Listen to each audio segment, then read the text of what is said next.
Hello everyone, my name is Teacher Barbara, right there, and I just wanted to put a video out there for everyone who's brand new or thinking about working for DaDa to let them know about some of the tips and tricks that I've learned over the last 6 weeks. I have learned that the age groups vary on what they like. I have one 8-year-old little boy who always wants to know, where's my ears? Here's my ears. I have made a collection of things from the dollar store and even the Goodwill. I actually love hitting up the Goodwill because I can find all kinds of little prizes like this that help me when I'm trying to build rapport with the children if I haven't done it by myself yet. I even went to 2 different ones and found these guys, so they look like brother and sister, and that helps when I'm asking brother and sister. I've had so much fun collecting things to help me, and I've stole some ideas from some of the other teachers.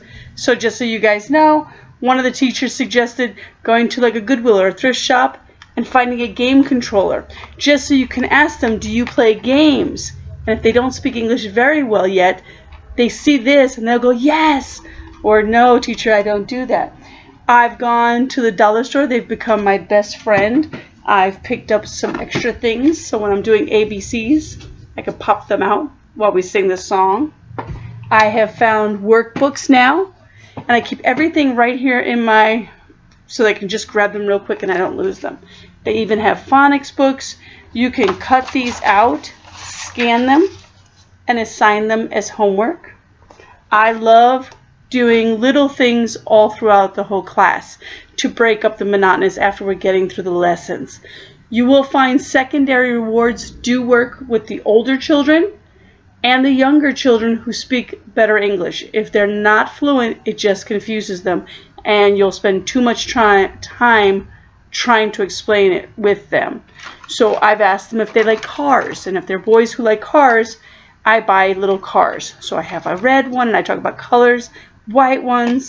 I even picked up a police car, so we can have a chase sometimes that makes them laugh. I printed off DaDa and put them on a stick. So sometimes when it's time to end the class, the last couple minutes, there's a delay. I'll be like, bye-bye, DaDa, bye-bye, Teacher Barbara, and it makes the kids laugh. If I'm waiting in front of the computer and the child's late, and they tell you that little message that we're trying to find your child, I put this in front of my face, because smiling like this for 10 or 15 minutes starts hurting. So I use this in place of my mouth, so I don't have to hurt myself trying to do that. I have gone to the dollar stores that are not the chain dollar stores, just the little tiny ones, Spanish, Asian. They have these great little erasers that came from China.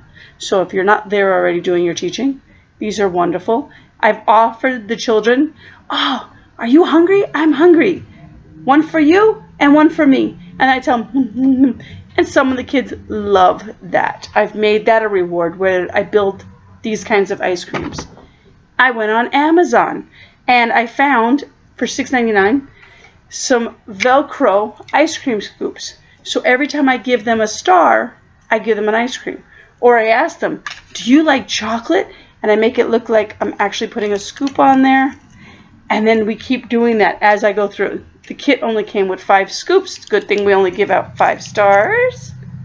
But when I do this, whoa, whoa, I tell the kids, oh no, oh no. And it makes them laugh, and we have a lot of fun. I also got one of the chore charts from Target, and one of the teachers suggested that. And it came with stars, came with days of the week. And I tell them, okay, today is Tuesday. I'm going to give you an extra star, if they understand. If they like unicorns, I bought some stickers, added little magnets to the back. I give them a unicorn, and we collect unicorns.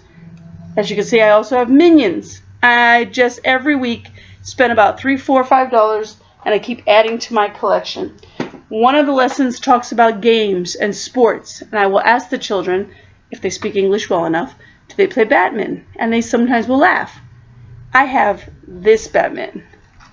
That makes them laugh. I'm like, I think I can get this one. And I will tell them, this is how I play badminton.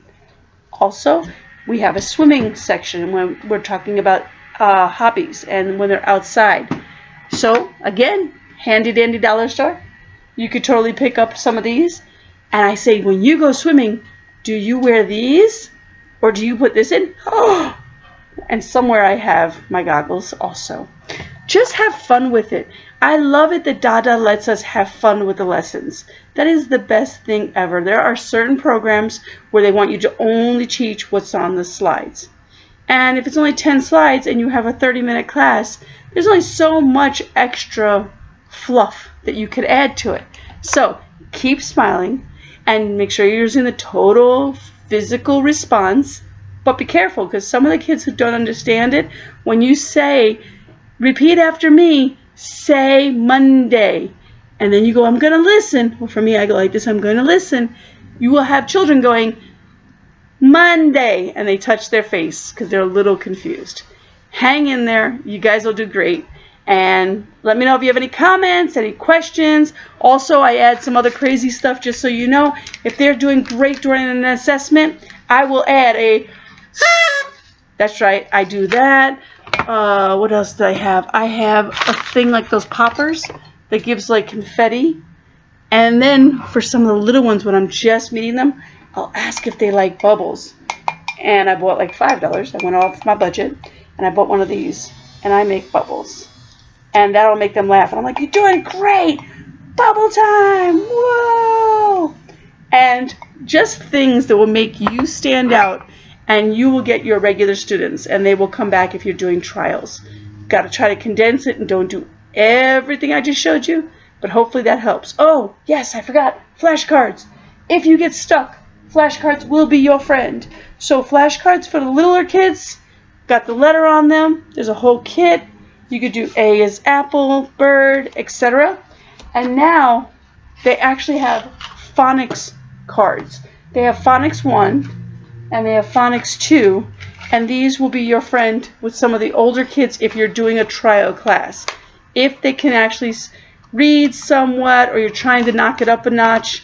So it'll have whale like that, but then it shows all the other words in the back. So these are great. They were $1. I found these at Target. So if you're in the United States, Target, the thrift shops, the dollar store, all will be your friend. You don't have to spend a lot of money, but just mixing and matching little things and you'll get your rhythm, you'll get your feel. Just check your cool card at the door and make it fun. By the way, not all the kids like the Minnie Mouse ears, so I take that off. And for some of the kids, if I tell them we're going to go on an adventure and find letters, I pick this up from also a costume shop, so I have the pirate hat, or I just go with regular me when it's a teenager and they don't want all that goofy stuff. Hopefully that helps. Again, leave some comments, ask some questions. I'll be happy to try to help anybody who's just starting out. Thanks, and have a great day. Teacher Barbara.